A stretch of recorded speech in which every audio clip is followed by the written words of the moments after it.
Hello and welcome to a new episode on Sadhana World Foundation. As you know, we care about crafting young lives. We present them stories from our folk tales as well as lessons in history which are anchored on moral values.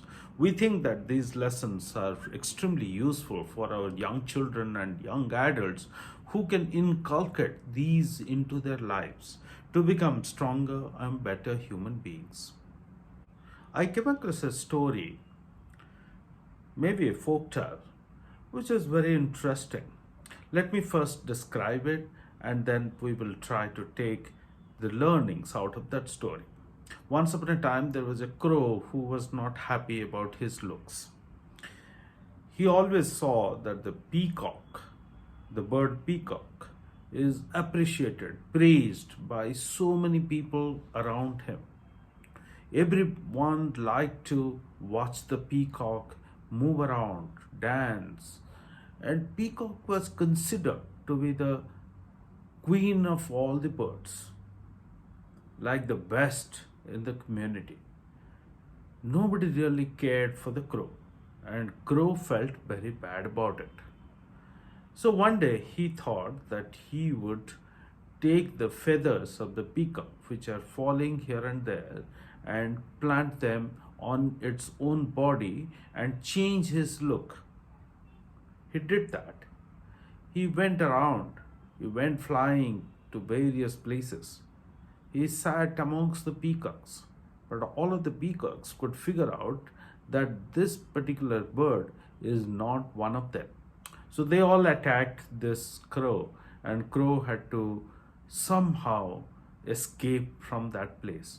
In that process, some of those feathers he lost. But he thought that he should go and sit amongst his community, that is the community of the crows, and mingle with them. He went to a new place and he sat amongst the crows. But the other crows were not willing to accept this particular bird, which was not looking like a crow. He was humiliated amongst the crows as well. A lot of crows came and hit this bird, treated him like an enemy. So he came back and he was feeling very sad. He somehow managed to take out all the feathers of the peacock that were left on his body, and he became crow again. And he just accepted his fate and he started living like a crow. Small folktale, but what do we learn out of this? There are many different kinds of literature where poets and authors have described something similar. Since I come from Odisha, I remember in our class 8th or ninth, we had a poem written by one of the very famous poets of Odisha called Kavi Surya Baldev Rath. He was very famous. He was known as Kavi Surya, that means the sun amongst the poets. And he had written a very nice poem which was part of our course. That poem talked about various such instances, and one such instance that I do remember is about a similar story which the pig of a village feels that nobody is caring it as much as the cows are. So the pig thought that it would change its habit of eating so much. He reduced his food and he applied the sand of the river bank of the river Ganga, which is considered to be very pious, very religious, very spiritual amongst many people in our country. He applied the sand on his body. He thought that he would start smelling like the cow and people would start liking the pig like the cow. But it doesn't happen and people only laugh at this pig. So the whole title of this poem is about people would laugh at you. And there are various such transformations people are trying to attempt, or various beings have tried to attempt and have become the point of laughter, get humiliated by the others. So, what do we learn out of all this? I'm sure there are many other literature in different regional languages, different languages around the world, communicating the same thing. The thought that crossed my mind is the Japanese concept of Kaizen. What does Kaizen mean? Is Kai and Zen. What does it mean? It says that you have to investigate, think about the work that you are doing, and make continuous improvements on a daily basis. There are various such Japanese philosophies and thinking around the spirit of continuous improvement.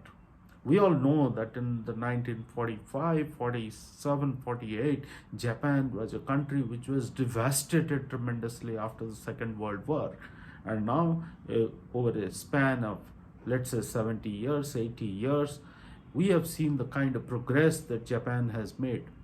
It's because of this Kaizen philosophy that the people of Japan, the emperor of Japan, and the rulers of Japan inspired the people to make continuous improvement in whatever they do on a daily basis. In fact, it is part of their life to make 6 different changes on a daily basis in their lives.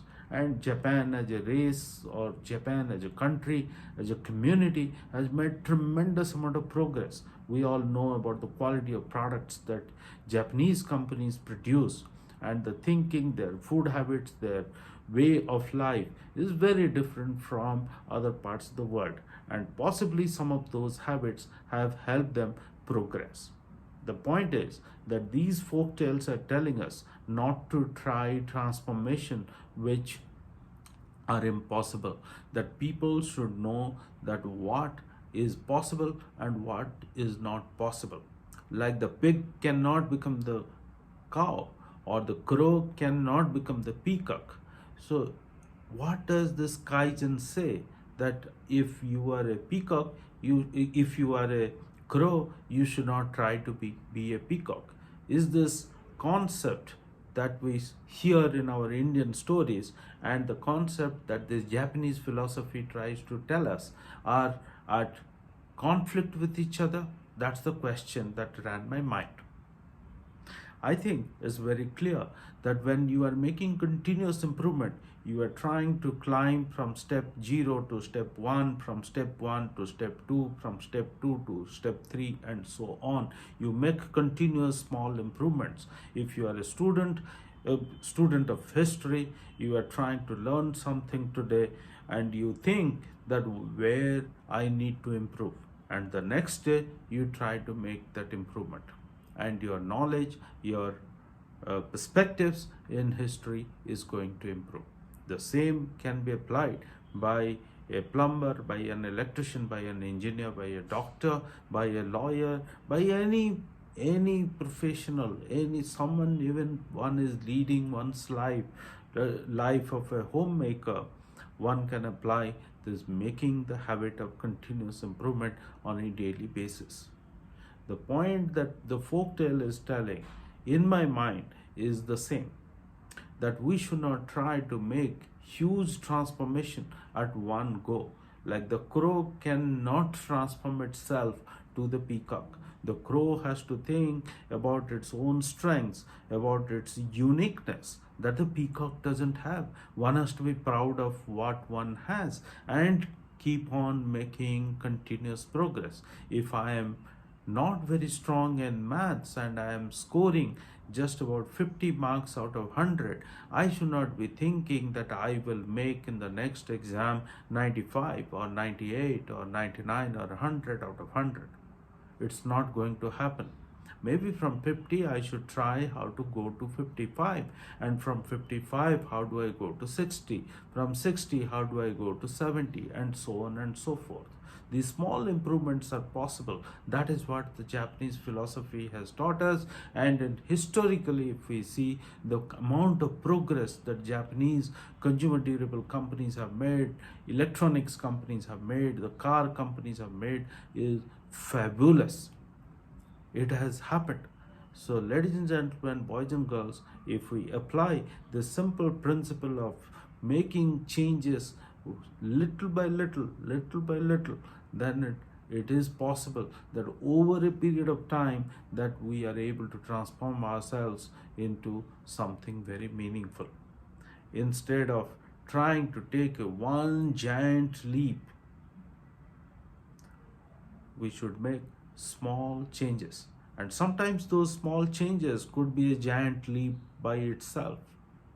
I hope that you find the story interesting, this folktale interesting, the perspective of Japanese philosophy in our Indian folktale. If we fuse them together and apply them in our lives, we will make great progress. Thank you very much for listening to this. Look forward to our future conversations.